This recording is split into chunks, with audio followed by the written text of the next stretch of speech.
বৃহত্তম ধর্মীয় সংখ্যালঘু হওয়া সত্ত্বেও ভারতের মুসলিম সম্প্রদায়গুলো প্রায় উগ্র হিন্দু দ্বারা সহিংস আক্রমণ ও হামলার শিকার হয়। অতীতে যেমন হয়েছে তেমনি বর্তমানেও এই আক্রমণ থেমে নেই। বিশেষ করে নরেন্দ্র মোদীর সরকার ক্ষমতায় আসার পর থেকেই এর মাত্রা বহুগুণে বেড়েছে।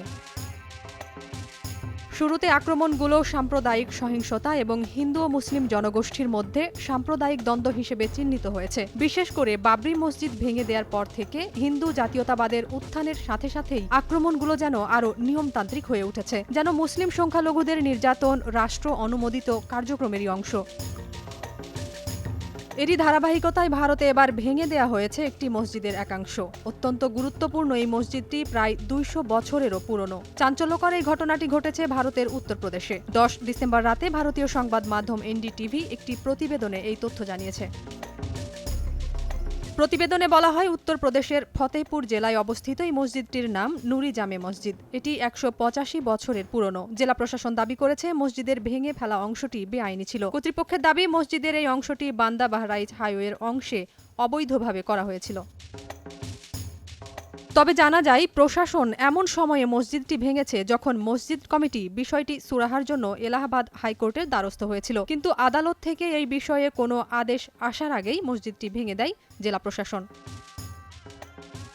বিচার বিভাগীয় নির্দেশ ছাড়া বুলডোজার দিয়ে কোনো অবকাঠামো গুঁড়িয়ে দেওয়ার বিরুদ্ধে স্পষ্ট রায় দিয়েছিল ভারতের সুপ্রিম কোর্ট। তবে বিজেপির বিভিন্ন সরকারই আদালতের রায়কে অগ্রাহ্য করেই বুলডোজার দিয়ে অবকাঠামো ভেঙে গুঁড়িয়ে দেওয়ার এই প্রক্রিয়া জারি রেখেছে। ভারতের ইতিহাসে এসব নতুন কোনো ঘটনা নয়। কিছুদিন আগেও উত্তরপ্রদেশের সাম্ভালে মুঘল আমলের একটি প্রাচীন শাহী জামা মসজিদকে ঘিরে বিরোধ দেখা দিয়েছে। প্রতিবারই কট্টর হিন্দুত্ববাদী গোষ্ঠীগুলোর মসজিদ ভেঙে ফেলার আগে অযৌক্তিক কিছু দাবি থাকে, যেমন হিন্দু মন্দির ভেঙেই নাকি মসজিদগুলো নির্মাণ করা হয়েছে। এছাড়া ৬০০ বছরের পুরনো আখুন্দজি মসজিদ ২০২৪ সালের শুরুতেই বুলডোজার দিয়ে ভেঙে দিয়েছে দিল্লি ডেভেলপমেন্ট অথরিটি।